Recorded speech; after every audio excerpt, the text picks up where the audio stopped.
And we do want to go now to Congresswoman Jackie Speier of California. She's also a member of the House Armed Services Committee. She's joining us this morning from San Francisco.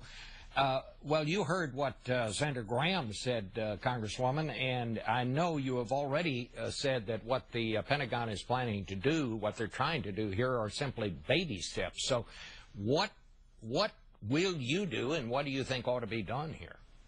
Well, Bob, the real problem is that 26,000 men and women who serve our country are assaulted each and every year.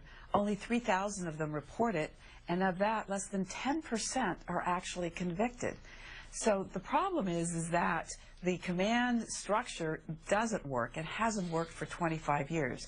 These proposals by Secretary Hagel are baby steps. They're good, but they're not best practices, and they're really repackaging what has been wrong in the system for all these years. When you have a general who is now being court-martialed for this kind of conduct, when you have sexual assault prevention officers who have been charged with unlawful conduct, you're speaking about the heart of the system not working properly. When you speak to the victim survivors, when you walk away from having those kinds of conversations with young men and women who wanted to serve their country and now whose lives are in turmoil because they have been discharged with a personality disorder because they were raped or sexually assaulted, this system is wrong. Now, to Lindsey Graham's point, the senator is right to the point. We don't want to take it out of the system. We want to keep it in the military system, but let the prosecutors decide whether or not to charge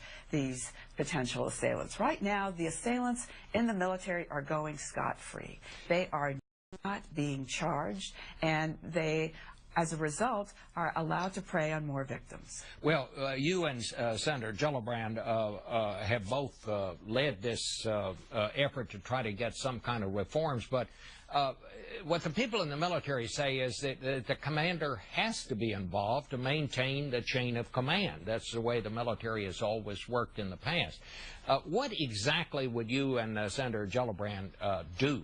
What would you do on this? We would keep it in the military, but take that decision-making away from the commander, who has no legal training, and put it into the hands of a prosecutor to evaluate whether or not the case should be charged.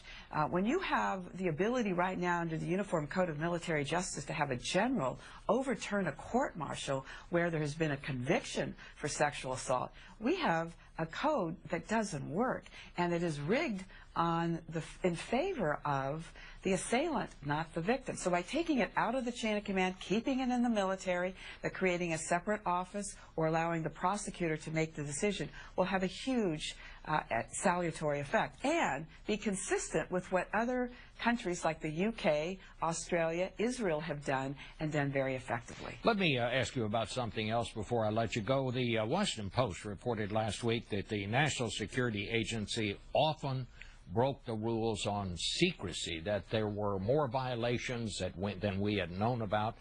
How seriously do you take these stories? Some of the committee chairs say, well, really, they're doing everything. There's proper oversight. They're already saying that some of these errors that they've admitted to were inadvertent. There were human error. Where do you see this going? I think we're going to see happen is that there's going to be much more robust oversight over the NSA. There is failed oversight right now, and the fact that there is all this activity going on that we don't know about, and they spoon feed to the intelligence committees of both houses what they want to tell them. And for any of us to say that we know what's going on in the NSA, I would find very suspect. I think we've got to provide whistleblower protection to those who serve in the intelligence community, so there is somewhere they can go to report misdeeds without being subject to criminal prosecution. Do you think that Edward Snowden was a whistleblower? He's being called everything from a traitor to a defector because he leaked some of this information. I think that the jury is still out on whether he's a traitor or a whistleblower. But I do think he has highlighted some extraordinary misdeeds. And I do think that we've got to create an avenue so that persons within the military, persons within the intelligence community, and defense contractors can be able to report misdeeds without being subject to criminal prosecution. All right. Well, thank you so much, My pleasure. Congresswoman. And we'll be back in one